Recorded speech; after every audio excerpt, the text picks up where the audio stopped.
Peter, it's just really the steps that the Zimbabwean government is taking currently to try and restore some currency stability. So it would be your view on the introduction of the new kind of currency. Is this a step in the right direction?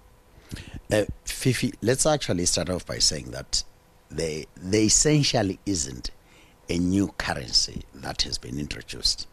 What government has done has recognized that this currency that they've always had kinda on the side had a different value to what they were ascribing to it. So they've actually just taken into account what the market really thinks.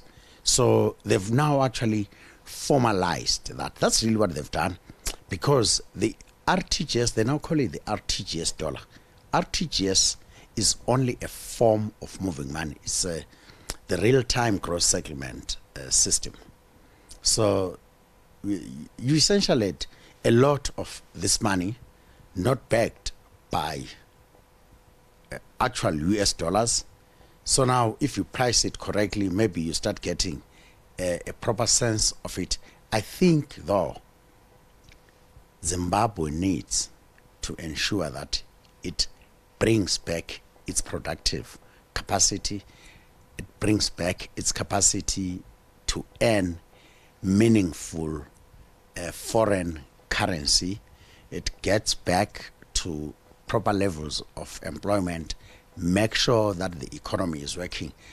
I believe if you can fix those things, the currency will sort itself out. All right. I mean, Peter, when the RTGS de facto currency was introduced, we were reading headlines about a number of consumers who had put savings in the banks, being heavily impacted by that. In fact, what they had saved in the bank was now worth much less. For some quoted a 60% drop in their actual savings as a result of the introduction of this new currency. How has it impacted Old Mutual?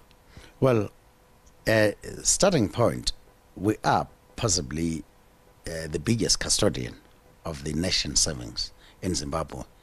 So when you announce overnight that the rate is no longer 1 for 1, it is 3 for 1, you essentially reduce the people's savings by as much as 33%. This is actually what's happened in Zimbabwe. It's actually sad. This is the second time that it's happening for Zimbabwean consumers in a period which is less than 10 years. So yes, customers have indeed lost value. Are you able to give us a monetary value of how that's impacted Old Mutual? Not really. The adjustment that we made in our books, we actually changed that effective from the 1st of October 2018, and the impact of that was, for just the year under review, was 233 million.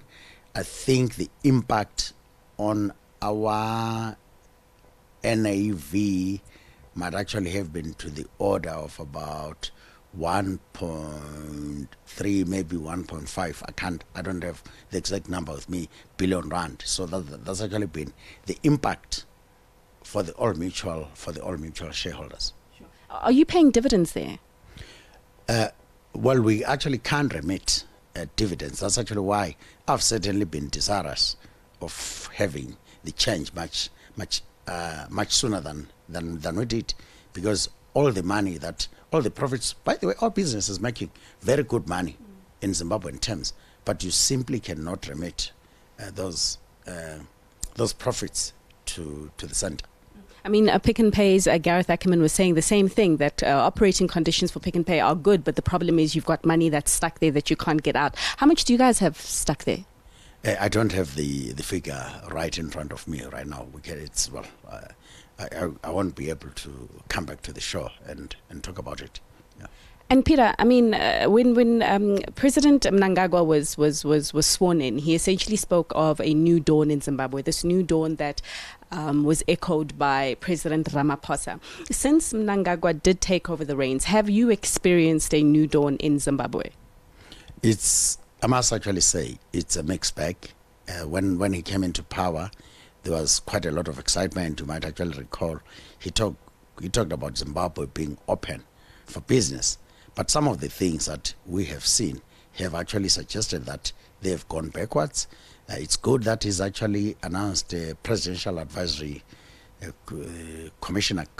I'll get it wrong, but something along those lines. I think the monetary policy statement is a good starting point, because you recognize that it's not one for one. But like I said, I think they have to do something on the economic front, and they better do it very quickly. If I were to give them my advice, I did say on a panel I was at Gibbs a couple of weeks ago that they need to get the institutions working in addition. And yeah, you really have to bring back well, I'm not too sure that the industrial side can actually grow that faster, but you've got to get the economy to be very, very productive. And I mean, President Mnangagwa has got his work cut out for him. You might also possibly know that as far as the investments on the stock exchange, we are possibly the biggest investor in the Zimbabwean Stock Exchange.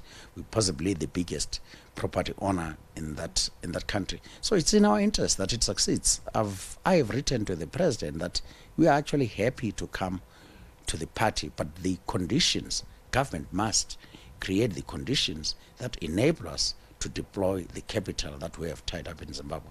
And how did he respond to your letter?